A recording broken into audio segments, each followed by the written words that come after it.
नमो हरिहंताणं नमो सिद्धाणं नमो हरियाणं नमो वज्रायाणं नमो लोये सव्यसाहुरम्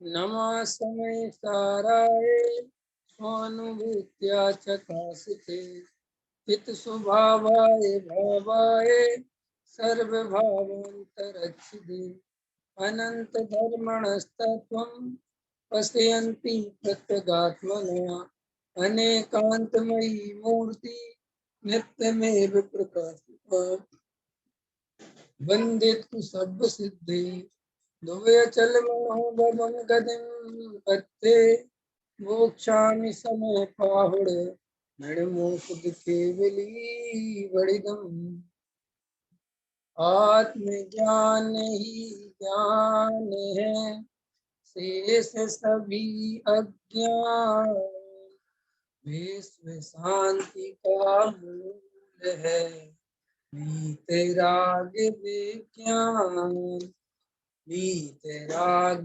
विज्ञान ही तीन लोक में सार वीतराग विज्ञान का घर घर हुए प्रसार। पृष्ठ क्रमांक 119 है।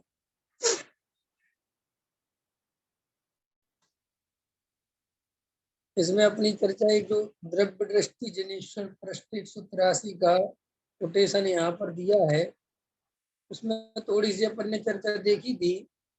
कल अपन ने देखा था कि राग आदि विकारी भाव जीव के हैं तो पुद्गल के हैं और उनमें क्या विवक्षा है, कल वो वहां पे चर्चा आई थी।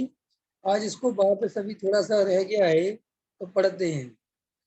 तेरा स्वभाव परमानंद स्वरूप ही है, ध्रुव सत है, परंतु राग के प्रेम में परमानंद स्वरूप को ठोकर लगती है। दया दान के राग का मूल्यांकन करने से चैतन्य को ठोकर लगती है, इसलिए राग का मूल्यांकन छोड़कर चैतन्य की कीमत कर। देखो क्या कहते हैं गुरुदेव, मेरा स्वभाव माने सबसे पहले तो ये निर्णय करो कि मैं कौन हूँ। सबसे प्रथम में निर्णय करो कि मैं हूँ कौन। जब तुम्हें और हमें ये निर्णय बनेगा कि मैं कौन हूँ, तब ये बात समझ में आएगी कि मेरा स्वरूप की चर्चा माने ये किसके स्वरूप की चर्चा चल रही है। मैं ध्रुव सत हूँ, है ना, परमानंद मैं हूँ, परम आनंद मैं हूँ, ध्रुव हूँ। मेरा ध्रुव माने अनादि अनंत नित्य एक रूप रहने वाली त्रिकाली वस्तु। ख्याल में आया। अब अगर अपन अपने को शरीर मानते हैं तो विचार करो कि ये शरीर ध्रुव हो सकता है क्या, ये शरीर सदा बना रहेगा क्या। तो आपको 1 मिनट में उत्तर आएगा कि नहीं, ये शरीर सदा नहीं बना रहेगा, ये तो नष्ट हो जाएगा। प्रत्यक्ष ही हम रोज मौत देख रहे हैं, शरीर पड़ा रह जाता है, आत्मा निकल जाता है। ख्याल में है कि नहीं आया। तो भैया इसका मतलब ये जो ध्रुव की चर्चा है ये शरीर की नहीं है, ये शरीर ध्रुव नहीं हो सकता। और तुम्हें क्या अपनापन दिखाई देता है, तो साहब मेरी पत्नी है, मेरा मकान है, मेरा दुकान है, मेरी सहयोगी पर्याय और जो कुछ है। तो जब हमारा देह के संबंध में निर्णय हो गया कि जब ये शरीर ही सदा काल रहने वाला नहीं है, तो ये जो जितने भी रिश्ते नाते हैं, चाहे वो पत्नी से हो, चाहे वो बेटे से हो, और चाहे वो पिता से हो, चाहे वो संजोगों में कोई भी हो, वे सारे रिश्ते शरीर से ही तो जुड़े हुए हैं। आत्मा तो किसी की किसी को दिखती नहीं, कोई आत्मा तो किसी को पहचानता नहीं। इस शरीर के माध्यम से हमारा परिचय है। इसीलिए जब ये शरीर ही शाश्वत नहीं है तो इनसे जो परिचय बन रहा है वे शाश्वत कैसे हो सकते हैं। इसलिए वे भी ध्रुव नहीं है, वे भी मेरा स्वरूप नहीं है। फिर और क्या है कि ये जो राग आदि विकारी भाव है, जो अंदर जो मोह राग देश के परिणाम है, क्रोध मान माया लोभ के परिणाम है, ये ध्रुव है क्या, ये सदा काल रहते हैं क्या, कि ये भी सदा काल नहीं रहते। जो क्रोध मुझे सुबह था वो अभी नहीं है, जो मान कसाए दोपहर में उबाल ले रहा था, अहंकार का नशा चढ़ रहा था, वो अब नहीं है। तो ये सारी की सारी चीजें ध्रुव नहीं है, ये निर्णय चल रहा है। तो फिर ध्रुव कौन है? कि अब तुम ये चीज देखो, इन सब के बाद आता है ज्ञान स्वभाव, इसके बाद आता है जानने देखने वाला तत्व। अंदर एक ऐसा तत्व है जो कल भी जान रहा था, परसों भी जान रहा था, उसके पहले दिन भी जान रहा था, और जब से जन्म हुआ है तब से जान रहा है, और आज भी जान रहा है। वो नहीं बदल रहा है, उसका और ध्रुव का स्वभाव मिल रहा है। माने जिस ध्रुव कहा जा रहा है वो यही तत्व है, जिसे परमानंद में कहा जा रहा है, जिसे नित्य कहा जा रहा है, जिसे त्रिकाली कहा जा रहा है, जिसे शाश्वत कहा जा रहा है। वो तत्व ना तो रागादि विकारी भाव है, न शरीर है, न शरीर से रिलेटिव संयोग है, और न ये संयोगी भाव है। फिर ये बच क्या रहा है? ये ज्ञान स्वभाव बच रहा है। तो ये ज्ञान स्वभाव जो बच रहा है ये शाश्वत है, अनादि का है। क्यों अनादि का क्यों है? कि जब जन्म से लेके अभी तक है और ये बिगड़ा नहीं है। और मरने के बाद भी, और मरने के बाद भी देखो, मरने के बाद भी कैसे पता चले कि वो है? कि है ना। तो कैसे? कि देखो ये अभी शरीर है और इसके अंदर वो ज्ञान स्वभावी आत्मा मौजूद है। तो ये सारी प्रक्रियाएं दिखाई दे रही हैं, जानना देखना हो रहा है। तो फिर मरण होता है तो ये शरीर तो पड़ा रहता है, लेकिन इसे मुर्दा कहते हैं। तो क्यों? किसमें से क्या चला गया, क्या निकल गया? इसमें से आत्मा निकल गया, इसमें से वो ध्रुव तत्व निकल गया। तो आत्मा निकलते ही शरीर मुर्दा हो गया। इसका मतलब वो आगे भी था, वो आगे कहीं और चला गया, उसकी यात्रा आगे चली गई, लेकिन उसका नाश नहीं हुआ, वो अंत नहीं हुआ उसका। और शरीर को यहीं आग लगा दी। अब और ज्ञान स्वभावी त्रिकाली ध्रुव भगवान आत्मा, वैसे भी तुम देखो, बात इसकी नहीं है। अपने यहाँ पे एक अनुमान ज्ञान है।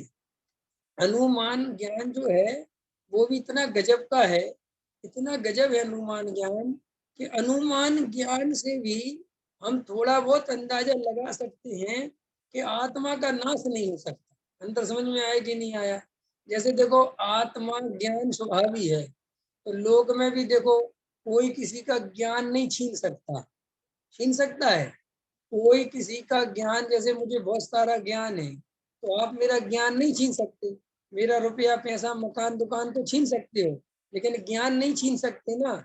और ज्ञान को मारा भी नहीं जा सकता, उसकी नित्यता भी दिखाई देती है। तो ज्ञान मर नहीं सकता किसी कीमत पे। ज्ञान में किसी भी प्रकार का कोई विकार नहीं होता, विकार अलग पड़ा रहता है, और जानने देखने वाला निरंतर जानता रहता है। महापापी हो, पापी से पापी हो, सातवें नरक के पाप करने वाला हो, तो भी उस जीव के ज्ञान में जानने देखने की निर्मलता रहती है कि नहीं रहती? रहती है ना सुनील जी। तो जानने देखने की निर्मलता कहते हैं कि देखो ज्ञान में विकार नहीं होता।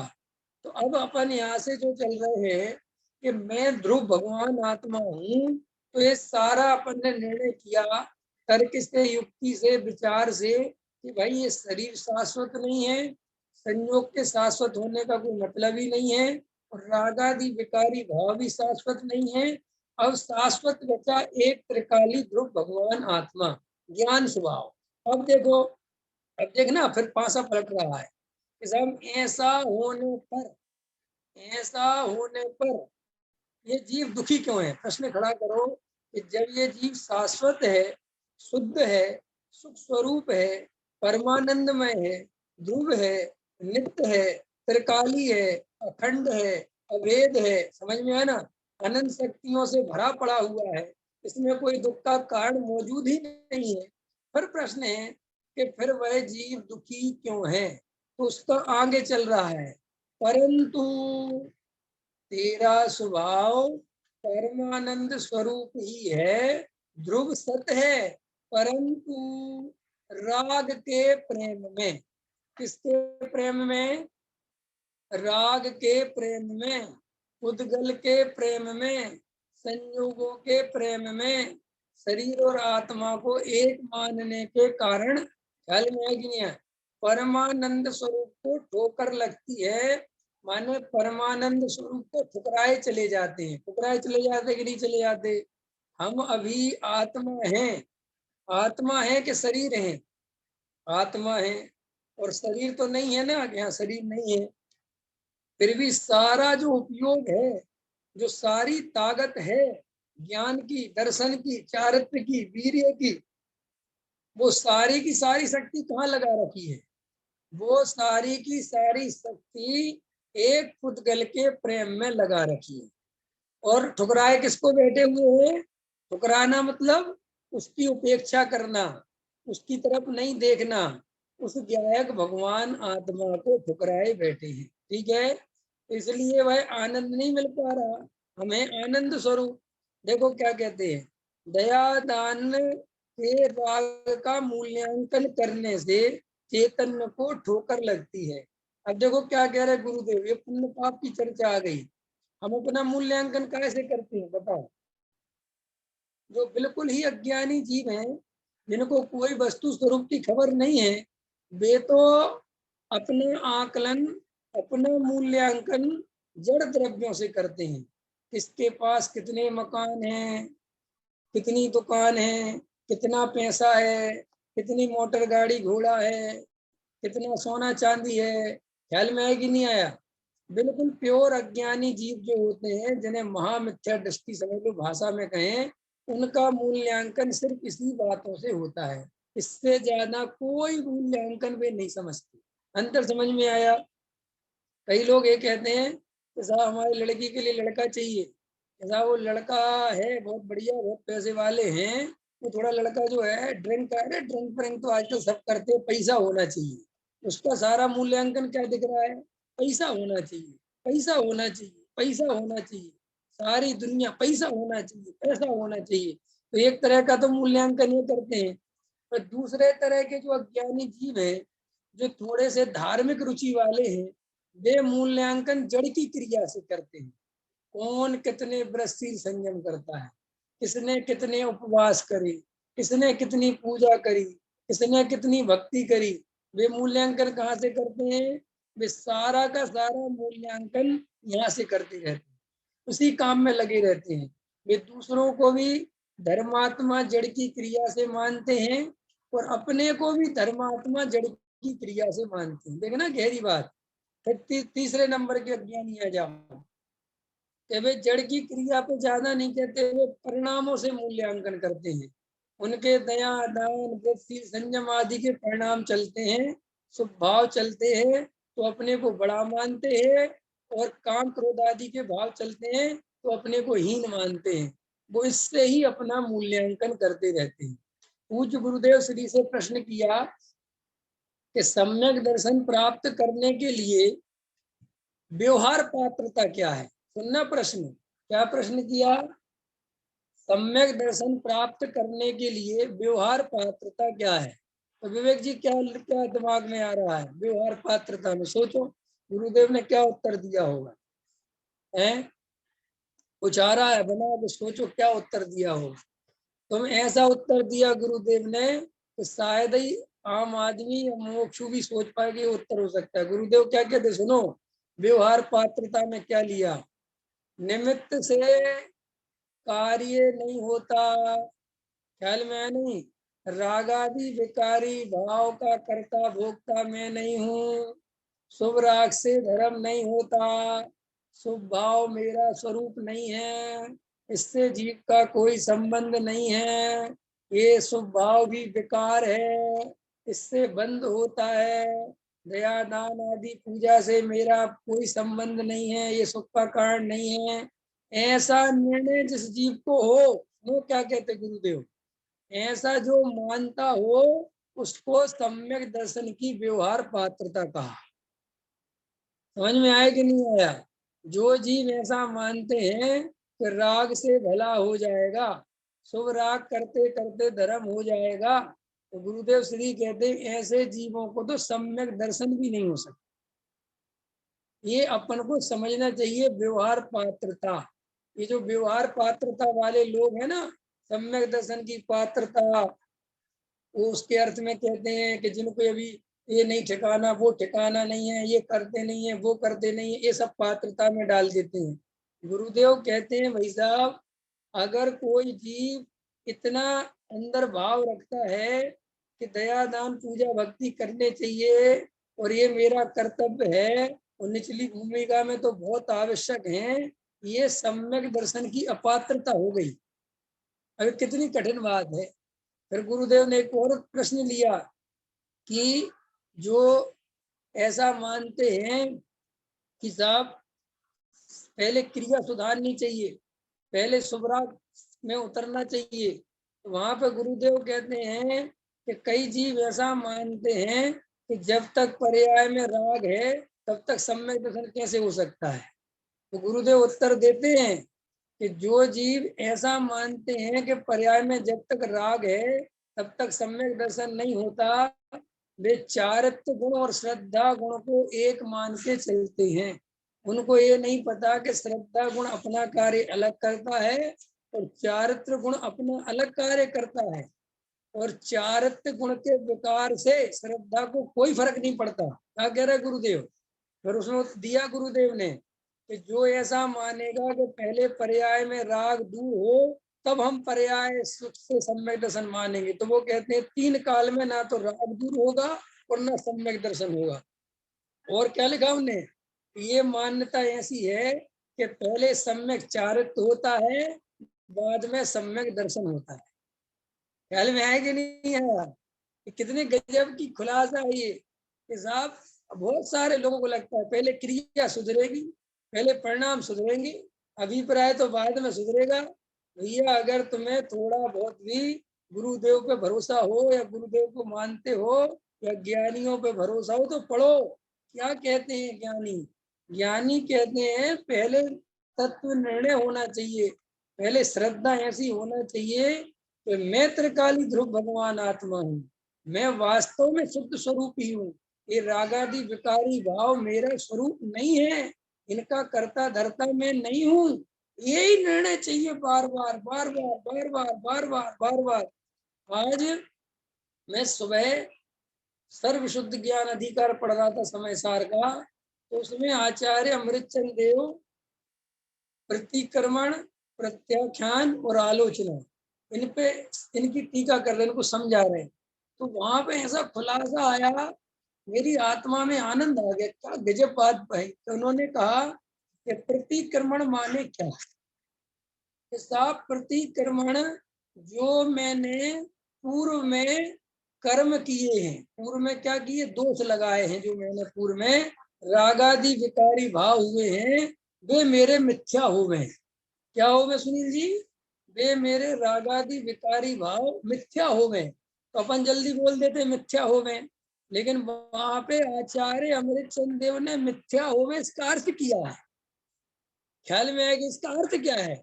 सब लोग बोलते हैं मैंने जो कर्म पूर्व में किए हैं, जो भाव किए वो सब मिथ्या हो गए, मिथ्या हो गए। तो वहां पे मेरे को भी विकल्प आता था पहले कि मिथ्या हो गए माने क्या।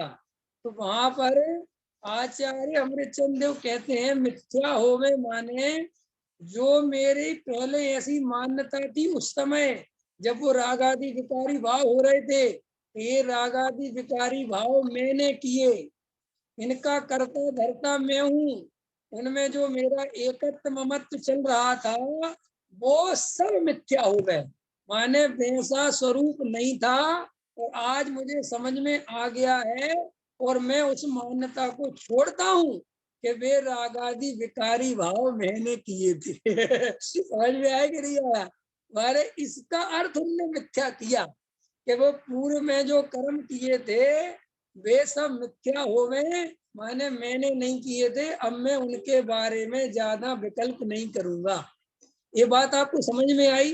अपने साथ होता है, अपन ने पूर्व में कोई अपराध किया है तो अपन क्या करते हैं, बार बार उसको वर्तमान में ले लेके आते हैं अरे हमने पहले बहुत बड़ी गलती कर दी, अरे ना जाने कैसा कर्म बन गया हो गया, अरे भैया वो तो बहुत ही अपराध हो गया, हमने उस समय बेईमानी कर ली, हमने चोरी कर ली, हमने कैसा काम कर लिया, वैसा काम कर लिया, ये तो बहुत गलत हो गया। तो आचार्य कहते हैं भाई तुझे हम ये समझा रहे हैं कि वो पर्याय वर्तमान में नहीं है, उसका वर्तमान में तेरे अभाव है, और तू उसके विकल्प बार बार खेद खिन्न करके वर्तमान खराब मत कर।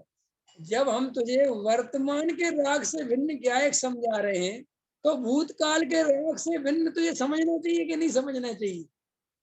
ख्याल में है कि नहीं है? जब मैं वर्तमान का राग जो वर्तमान में परिणति में है वो मेरे स्वरूप में नहीं है, तो जो पूर्व में राग आदि विकारी भाव करे वो मैंने किए, तू उनका कर्ता भोक्ता बन के क्यों बार बार उपयोग को पर की ओर ले जा रहा है? पंकज जी समझ में आ रहा है कि नहीं आ रहा? पंकज जी आपसे मेरा प्रश्न है, मुझे अपना उपयोग अपनी आत्मा की तरफ ले जाना है, ठीक है? समझना मेरी बात।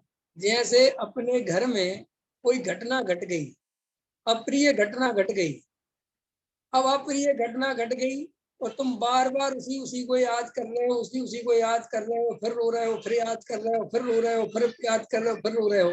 अच्छा बताओ, ऐसा करने से क्या उस अप्रिय घटना में कुछ चेंज हो सकता है? ऐसा बार बार करने से तुम्हारा वर्तमान में कुछ भला हो सकता है? ऐसा बार बार करने से तुम्हारा भविष्य में कुछ भला हो सकता है? नहीं हो सकता। ख्याल में नहीं।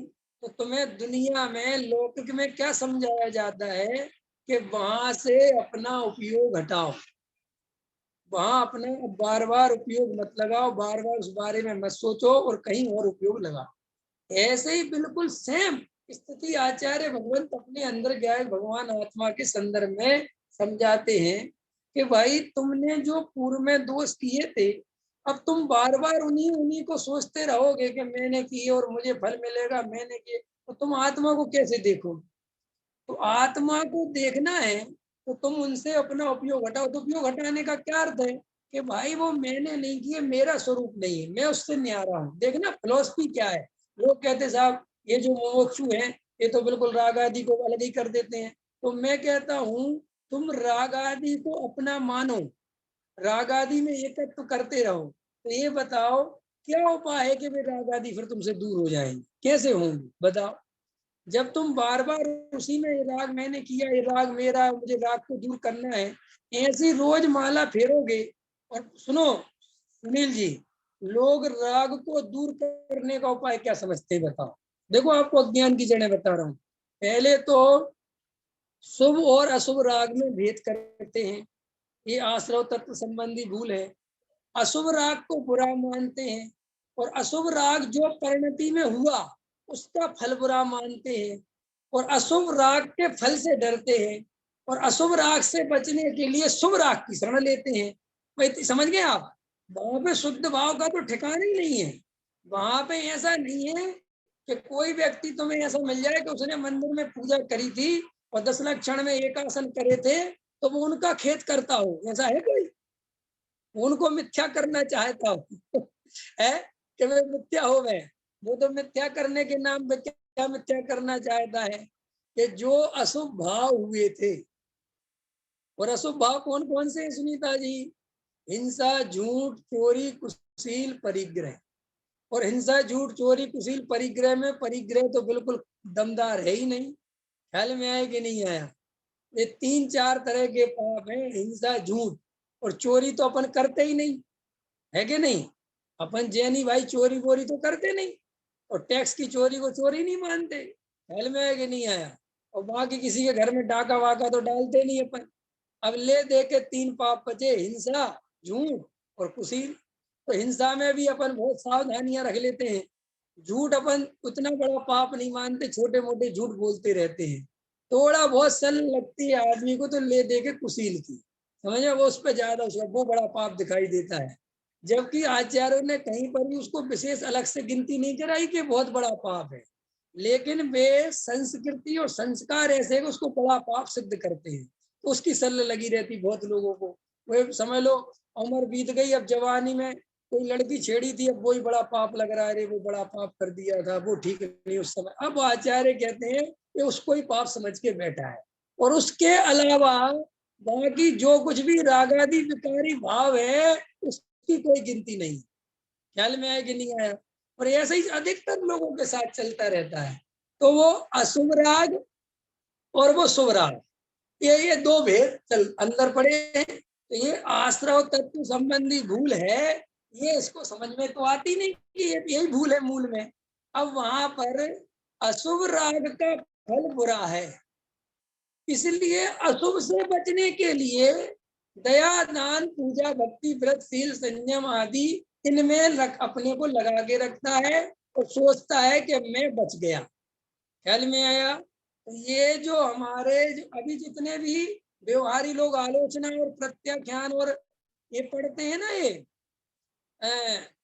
प्रतिक्रमण, वहां उसका अर्थ यही निकालते, शुभ राग का प्रतिक्रमण नहीं करते, अशुभ अशुभ राग। बस मैंने ऐसे किया हो, मैंने किसी को सताया हो, मैंने किसी को तकलीफ दी हो, मैंने किसी का दिल दुखाया हो, मैंने कोई जीव अनजाने मार दिया हो, मेरे से भोजन बनाने में, मेरे से आराम में, मेरे से व्यापार में, ऐसे सब करते। आचार्य कहते भाई तुझे खबर है कि हमने राग में कोई दो भेद नहीं करे। हम राग माने राग, वीत राग भाव को छोड़ के, शुद्ध स्वरूप को छोड़ के कोई भी भाव हो वो सब विकार है, वो मेरा स्वभाव नहीं है। तो ऐसे आचार्य प्रतिक्रमण प्रत्याख्यान और ये समझा रहे हैं। अब हम तुमसे ये कह रहे हैं कि हमें अपने ज्ञान स्वभाव, देखो ये तो सारी दुनिया मानती है कि आत्मा का अनुभव, अपने ज्ञायक भगवान आत्मा की श्रद्धा, ये सारी दुनिया ये सम्यक दर्शन श्रद्धान से सम्यक दर्शन होता है। अब बात इतनी सी है कि मुझे अपने ज्ञायक भगवान आत्मा का श्रद्धान करना है, तो कैसे करूं? ये प्रश्न होना चाहिए ना, कैसे करूं? कि देखो भाई ऐसे करना पड़ेगा कि शरीर से भी वेद ज्ञान पढ़ना पड़ेगा, शरीर तो है कि होते हुए वेद ज्ञान करना पड़ेगा। ख्याल में है ना? शरीर से होते हुए भेद ज्ञान करना पड़ेगा। ऐसे ये रागादि विकारी भाव तो हैं कि रागादि विकारी भाव हैं, इनके होते हुए मैं इनसे भिन्न हूं। अब मैं इनसे भिन्न हूं का अर्थ क्या है प्रवीण जी?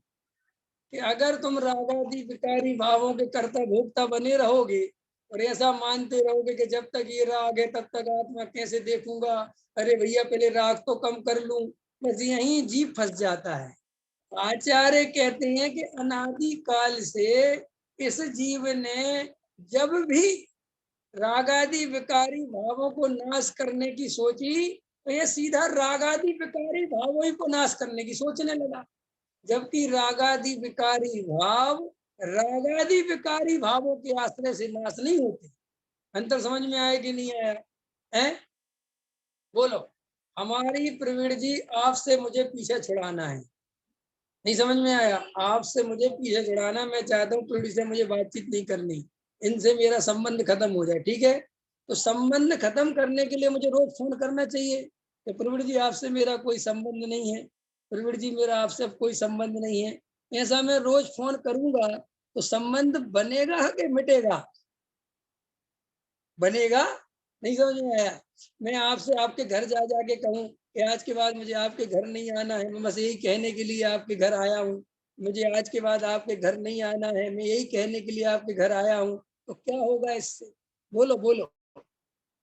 किससे तो भाई साहब काम खत्म ही हो जाएगा और बनते बढ़ते ही चला जाएगा, राग मिटेगा तो है नहीं। तो लोक में जब हम किसी से संबंध तोड़ते हैं तो कैसे तोड़ते हैं? कि हमेशा के लिए यही मानना छोड़ देते कि उसकी सत्ता है। तो त्रिपुरी जी, आपका कोई प्योर दुश्मन हो, है ना, और मैं आपसे उसके बारे में पूछूं तो आप क्या कहते हैं? मेरे लिए तो मर गया। समझिए ना, असली दुश्मन हो बिल्कुल एकदम दमदार पावरफुल दुश्मन होता है ना, बिल्कुल जिससे अपनी पुश्तैनी लड़ाई चलती हो, तो क्या कहते हैं? हमारे लिए तो मर गया। कि नहीं यार तुम उसके बारे में बताओ, तुम पड़ोसी हो। कि मैं पड़ोसी हूं तो भी मुझे कुछ नहीं पता है कि उसके यहाँ क्या होता है। ये है ना असली उससे संबंध तोड़ने का तरीका। ऐसे ही आचार्य कहते हैं तुम लोक में तो बहुत होशियार हो, लेकिन जब रागादि विकारी भावों की बात आती है तो वहां तुम्हारी स्थिति बदल जाती है। राग आदि विकारी भावों कहते मेरे हैं और ये मुझे दुख भी देते हैं, लेकिन हैं तो मेरे, किए तो मैं नहीं है। तो आचार्य कहते ऐसा मानते रहोगे तो तुम उस राग से कभी एकत्व नहीं तोड़ पाओगे। अगर तुम्हें उस राग से एकत्व तोड़ना है तो तुम्हें ये निर्णय करना पड़ेगा कि ये रागादि विकारी भाव विकार है, मेरा स्वरूप नहीं है, और इसके रहते हुए भी, इसके होते हुए भी मैं इससे न्यारा परिपूर्ण ज्ञायक भगवान आत्मा अभी के अभी इसी समय पूरा का पूरा विराजमान हूँ। और इस रागादि के होते हुए भी मैं अपने ज्ञान आदि स्वभाव का दर्शन करने में समर्थ हूँ, अपने ज्ञान स्वभाव का अनुभव करने में समर्थ हूँ, अपने ज्ञायक भगवान आत्मा की श्रद्धा करने में समर्थ हूँ। ऐसा निर्णय जो जीव करेगा वो जीव ज्ञायक भगवान आत्मा में डुबकी लगा सकता है। और जो जीव ऐसे संभावनाएं शर्तें रखेगा कि पहले राग आदि हट जाए, पहले राग की मंदता हो जाए। गुरुदेव से प्रश्न किया कि साहब सम्यक दर्शन के लिए सबसे पहले क्या करना चाहिए, तो पता है गुरुदेव क्या कहते हैं, सीधा पर्याय छोड़ के द्रव्य को पकड़ना चाहिए। ख्याल में आया कि नहीं आया? क्या गुरुदेव की भाषा समझ गए, कितनी बड़ी बात कही कि तुम्हें इधर उधर नहीं उलझना चाहिए, तुम्हें तो सीधे अपने त्रिकाली ध्रुव भगवान आत्मा की ऐसी श्रद्धा करना चाहिए कि ये शरीर, संयोग, कर्म, कसाय, इन सब के होते हुए भी मैं वर्तमान में अभी के अभी इनसे पूर्णता न्यारा हूँ, परिपूर्ण ज्ञायक तत्व हूँ, मेरे ज्ञान स्वभाव में कोई कमी नहीं है, मैं अभी का भी पूरा का पूरा परिपूर्ण ज्ञायक भगवान आत्मा पी के बैठा हूँ, मैं परिपूर्ण द्रव्य हूँ। ऐसा जिसको अंदर में उछाल आता है, ऐसी जिसकी श्रद्धा जोर लगाती है, ऐसी अंतरंग में समझ लो जिसकी परिणति उछाले लेती है, उस जीव को आचार्य कहते हैं बहुत देर नहीं है सम्यक दर्शन होने में। ख्याल में आए कि नहीं आएगा? आप आचार्य अमृतचंद देव को, कुंद कुंद भगवान को, दिगंबर आचार्य, निर्ग्रंथ संत, इनकी वाणी को पढ़ो, खुल्लम खुल्ला कहते हैं अरे भाई तू परिपूर्ण ज्ञायक भगवान आत्मा है। आचार्य अमृतचंद देव कहते हैं कि ये अज्ञानी जीव बेचारा परिपूर्ण भगवान आत्मा होकर भी ये भेद ज्ञान के अभाव के कारण, शरीर और संयोगों के एकत्व के कारण, राग आदि में एकत्व करने के कारण इतना दुखी हो रहा है, वरना दुख का कोई कारण ही नहीं है, ऐसा अमृतचंद आचार्य घोषणा करते हैं। ख्याल में है कि नहीं आया? आचार्य अमृतचंद देव कैसी कैसी बातें कहते हैं कि आज तक जितने जीव मोक्ष में गए सिद्ध हुए वे भेद ज्ञान के बल से हुए, और संसार में जितने भी जीव घूम रहे हैं वे भेद ज्ञान के अभाव में घूम रहे हैं। ख्याल में आया कि नहीं आया? पकड़ में आ रहा कि नहीं आ रहा? तो आचार्य कहते हैं एक बार हमारी बात मान, ये रागादि विकारी भावों के एकत्व को छोड़। देखो आज आचार्य जब वो मैं उसको पढ़ रहे थे प्रतिक्रमण को, तो विवेक जी आप विश्वास नहीं करोगे, आचार्य अमृतचंद देव मूल टीका में अपने हाथ से 148 प्रकृतियों का वर्णन करते हुए लिखते हैं कि मैं इनका मन वचन काय से कर्ता भोक्ता नहीं हूँ, और कृत कारक अनुमोदना से भी इनका कर्ता भोक्ता नहीं हूँ। ऐसा एक एक प्रकृति के बारे में लिखा उन्होंने, एक एक प्रकृति के बारे में।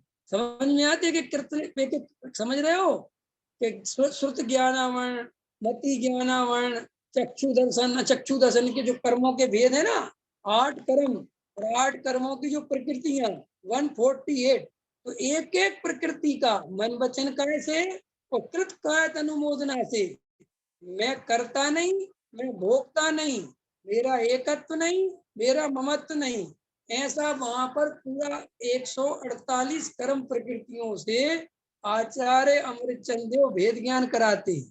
कहते हैं ऐसा निर्णय कर दूं। वहां पर प्रश्न किया महाराज वर्तमान में जो रागादि विकारी भाव हैं इनका क्या है, तो वो कहते हैं तो वे रागादि विकारी भाव हैं, उनका निषेध नहीं है, पर तेरे त्रिकाल स्वभाव में अभी भी नहीं है। और उनके रहते हुए तू अपने त्रिकाली स्वभाव का सेवन करना। तू बार बार रागादि को क्यों देखता है? इन रागादि का क्या होगा कि ये अपने आप ही इस विधि से नष्ट हो जाएंगे। गजब की बात आचार्य बताओ। अब अपन को करना क्या? वेद ज्ञान करना है बैठ के, और कुछ नहीं करना। आप देखो, मेरे से कोई पूछे ना कि पूज्य गुरुदेव श्री को आपको एक लाइन में बताना हो तो पूज्य गुरुदेव श्री ने जीवन भर क्या किया, तो मैं तुम्हें बता रहा हूँ, एक लाइन है पूज्य गुरुदेव श्री, पूरा उठा के पढ़ लेना गुरुदेव श्री को। सिर्फ गुरुदेव श्री एक ही लाइन पर पूरे जीवन भर व्याख्या करते रहे, द्रव्य कर्म भाव कर्म नो कर्म से रहित मैं त्रिकाली ध्रुव भगवान आत्मा हूँ, बस ये निर्णय कर। इस पे ही गुरुदेव सारा 45 वर्ष तक बोलते रहे। इसके अलावा कोई दूसरी बात गुरुदेव श्री की नहीं। बस यही जोर आता रहा, यही जोर आता रहा। फिर उसका विस्तार है, फिर उसकी वो चर्चाएं हैं, लेकिन अधिकतर हजारों बार तुम उठा के देखो तो यही कहेंगे कि तू राग नहीं, विकार नहीं, ये तेरा स्वरूप नहीं, तू तो निर्णय कर, तू भगवान है, तू तो ज्ञान स्वभावी है, इसी का जोर लगा। तो ये बात हमें समझनी है। तो देखो क्या कहते हैं, राग का मूल्यांकन करने से चैतन्य को ठोकर लगती है। राग का मूल्यांकन माने जो राग में एकत्व करते हैं, राग में ममत्व करते हैं, शुभ राग को अच्छा मानते हैं, अशुभ राग को बुरा मानते हैं, ये सब राग से अपना मूल्यांकन करना है। ठीक है। अब एक बार अपनी इस वस्तु का आदर कर। अपनी वस्तु कौन सी है? मैं कौन हूँ? आत्मा हूँ कि रागादि विकारी भाव हूँ कि शरीर हूँ कि संयोगी भावों से मैं जुड़ा हुआ हूँ? बोलो मैं कौन हूँ? सुनीता जी कौन हूँ मैं रागादि विकारी भावों से रहित एक अखंड त्रिकाली ध्रुव भगवान आत्मा हूँ, ज्ञान स्वभावी हूँ। गुरुदेव श्री से एक बात पूछी किसी ने कि गुरुदेव यह आत्मा की चर्चा सुनते हैं और बहुत कठिन लगती है, क्या करें? हमें आत्मा का अनुभव नहीं होता, ऐसा गुरुदेव से प्रश्न किया। तो पता गुरुदेव क्या उत्तर देते हैं? गुरुदेव कहते हैं कि कठिन लगती है, कोई बात नहीं, तू धीरे धीरे इस अभेद ज्ञायक भगवान आत्मा का अभ्यास करता रहे, धीरे धीरे रुचि पूर्वक इस आत्मा की ओर झुकाव बढ़ाता रहे, तुझे आत्मा का अनुभव हो जाएगा। प्रसाद में पता क्या लिखते हैं? इस कली काल में इस स्थिति में भी तुझे इस तत्व की बात सुनने मिल गई तो तू तत्व की बातों में रुचि ले रहा है, ये तेरा कम भाग्य नहीं है। ऐसा गुरुदेव कहते। कठिन लग रही कोई बात नहीं, लेकिन तेरे कान में ये आत्मा की बात पड़ रही है और तू उसको शांति से सुन रहा है और ऐसी मन में सोचता है कि मुझे आत्मा कब मिलेगा, यही तेरे लिए बहुत बड़ी बात है।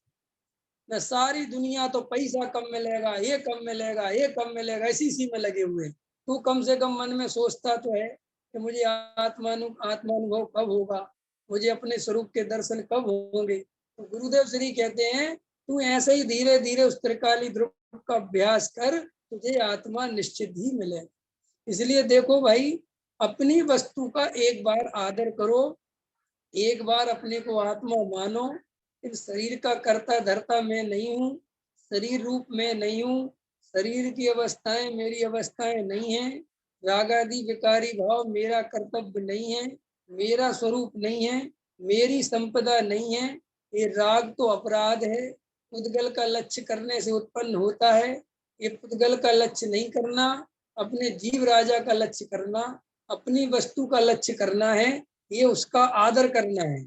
11 अंग का ज्ञान हो, वह भी तेरी वस्तु नहीं है। ये 6 उपसम ज्ञान से अपने को बड़ा नहीं मानना, शास्त्रों के ज्ञान से अपने को बड़ा नहीं मानना, ध्यान में है ना?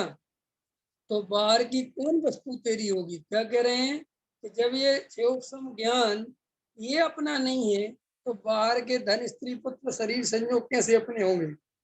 अपनी पर्याय में पर का मूल्य आंका, परंतु पर्याय जिसकी है उसका मूल्यांकन नहीं किया। ख्याल में आएगी नहीं आया? ये बात समझ में आई कि नहीं आई? कि भाई जिसके उजाले में सबको देखा, वो उजाला किसका है उसको नहीं देखा। जिस ज्ञायक भगवान आत्मा के उस ज्ञान स्वभाव में सारी दुनिया को देखा और दुनिया का मूल्यांकन करने बैठ गए, लेकिन जो ज्ञान स्वभाव जहां से प्रकट हुआ था उस ज्ञायक भाव को भूल गए। ख्याल में है ना पंकज जी? इसके लिए उदाहरण दिया था ना कि एक गुरुजी ने अपने बच्चों से कहा जाओ कमरे में देखो क्या क्या है, तो सारा लिस्ट बना ला, ये है ये है ये है, लेकिन कोई ये लिख के नहीं लाया कि उस कमरे में प्रकाश है। ख्याल में? क्योंकि जिसके उजाले में सब कुछ देखा उसको नहीं देखा। ऐसे ही हम रात और दिन मेरा मकान, मेरा दुकान, मेरी पत्नी, मेरे बच्चे, मेरा शरीर, मेरा ये मेरा वो। भाई ये सब कहाँ से जान रहे हो तुम? कौन देख रहा है ये सब? मेरी पत्नी मेरे बच्चे के ज्ञान। और वो ज्ञान कहाँ से आया? कि ज्ञायक में से। तो भाई उस ज्ञायक को भी एक बार देख लेना भाई। कब तक ये दूसरों के पर पदार्थों का मूल्यांकन करते रहोगे? हैं? उस अपने ज्ञान से मूल्यांकन दूसरे का है। ऐसा दुनिया में देखा तुमने? क्यों? दुकान अपनी हो पंकज जी, विवेक जी, दुकान तुम्हारी हो और सामान दूसरा बेचेगा तुम्हारी दुकान में धर के, है? क्या कहोगे? भाई मेरी दुकान में बेचूंगा, तू होता कौन है? कि नहीं नहीं साहब, दुकान भले ही आपकी सामान में अपना बेच लेता हूँ। तो वहां कोई राजी नहीं होता। लेकिन आचार्य कहते हैं यहाँ देखो कितनी अज्ञानता है। ज्ञान अपना और मूल्यांकन पदार्थों का, पुद्गल का। समझ गया? दुकानदारी पुद्गल की चल रही है। गजब की बात है ना। आचार्य कहते भैया जो ज्ञान स्वभाव है ये तुम्हारे ज्ञायक में से प्रकट हो रहा है, तुम उसकी तो खुद ले नहीं रहे, उसकी खबर तो ले नहीं रहे, और उस ज्ञान में जो पुद्गल झलक रहे हैं उनमें ही उलझ के रह गए, उनके ही गीत गा रहे। वाह क्या मकान है, वाह क्या दुकान है, वाह क्या गार्डन है, क्या बगीचा है, क्या फूल है, क्या सुंदरता है। लेकिन इस सुंदरता को देखने वाला गायक है उसकी खबर नहीं है। हैं? क्यों? मनाली में जाते हैं लोग और कहाँ कश्मीर जाते हैं लोग, है ना, जो कहाँ जहाँ भी जाते हैं वहां के बाग बगीचे, वाह वाह वाह वाह, ऐसे एकदम, है ना, ऐसे खुश होते, ऐसे आनंद झूम जाते हैं। लेकिन सोचो अगर ये ज्ञाय भगवान आत्मा ही नहीं होता तो ये झूमते कैसे? मुर्दे को ले जाओ मनाली में डाल दो मुर्दे को, उससे कहो देख कितने बढ़िया बगीचे हैं। क्यों? है सचिन जी? है? मैं जब मरूंगा ना तो तुम जो है मुझे जो है वहां मनाली में जाके रख के आना है, तंबू में। ठीक है? कैसी बातें करते हो? वहां क्या है? कह रहे मुझे मनाली बहुत अच्छा लगता है। कि सुनो, जिस गायक में झलकता है ना वो गायक को देख रहे भाई। वो गायक नहीं रहेगा तो सब पड़ा रह जाएगा। आचार्य कहते कम से कम इतनी बात समझ में आ जाए कि गायक है तो सब कुछ है, और गायक नहीं है तो कुछ नहीं है। तो ये बात भी कमजोर बात है क्या? इतनी बात भी समझ में आया है। एक कौन सा गाना है वो? तेरा साथ है तो मुझे क्या कमी है ना एक गाना, कि अगर तुम हो तो सब कुछ है, अंधेरों में भी मिल रही रोशनी है, और झोपड़ा भी महल लग रहा है, सब सब सही है, और अगर तुम नहीं हो तो सब बेकार है। ऐसे ही आचार्य कहते कम से कम तुम इतने ही बढ़िया बन जाओ कि गायक भगवान आत्मा है तो सब कुछ है। माने अगर गायक भगवान आत्मा की दृष्टि है तो सब कुछ है, और अगर गायक भगवान आत्मा की दृष्टि नहीं है तो मेरे लिए सब कुछ बेकार है। गजब की बात है कि नहीं? पहले नंबर पर मुझे मेरा गायक चाहिए। क्या चाहिए? मुझे अपना भगवान आत्मा चाहिए। हाँ, उसके बाद पर पदार्थ मेरे ज्ञान में झलकते हैं तो झलकने दो, मैं किसी को मना नहीं करूंगा कि क्यों झलकते हो, झलको। लेकिन मेरा गायक में से अपनापन नहीं छूटना चाहिए। अगर मेरा गायक में से अपनापन छूट गया तो फिर सारी चीजें बेकार है। देखो गजब, सम्यक दर्शन हो गया कि नहीं हो गया? ऐसी महिमा करो गायक भगवान आत्मा की, आनंद ही आनंद आ जाएगा। निर्णय में से बस ये है अपने गायक भगवान आत्मा का आदर करना। भाई पुद्गल को हम जानते हैं, हम पुद्गल नहीं है। आचार्य उदाहरण देते हैं कि जैसे चंद्रमा की चांदनी पृथ्वी पे पड़ती है, लेकिन पृथ्वी चांदनी की थोड़ी हो जाती है। पृथ्वी पृथ्वी की रहती है, चांदनी चांदनी की रहती है। ऐसे ही गायक भगवान आत्मा गेयों को जानता है, पर गे गायक में ज्ञान में प्रवेश नहीं करते, वे अपने स्थान पर ही रहते हैं। ऐसे हम स्त्री पुत्र मकान दुकान राग आदि विकारी भावों को जाने, उन्हें अपना नहीं माने, ये निर्णय करना चाहिए, है ना। अभी इतना हो गया। अब कल से सम्यक दर्शन का विषय क्या है, वही वही बात चलनी है, वही बात चलनी है, नई बात कोई भी निकलने के नहीं आनी, क्योंकि सारा काम उसी में लगाना है, भगवान आत्मा के अनुभव में ताकत लगानी है। अब कल विषय चलेगा सम्यक दर्शन का विषय, उसकी चर्चा अपन कल करेंगे। अभी का समय हो। सहजानंदी सोद स्वरूप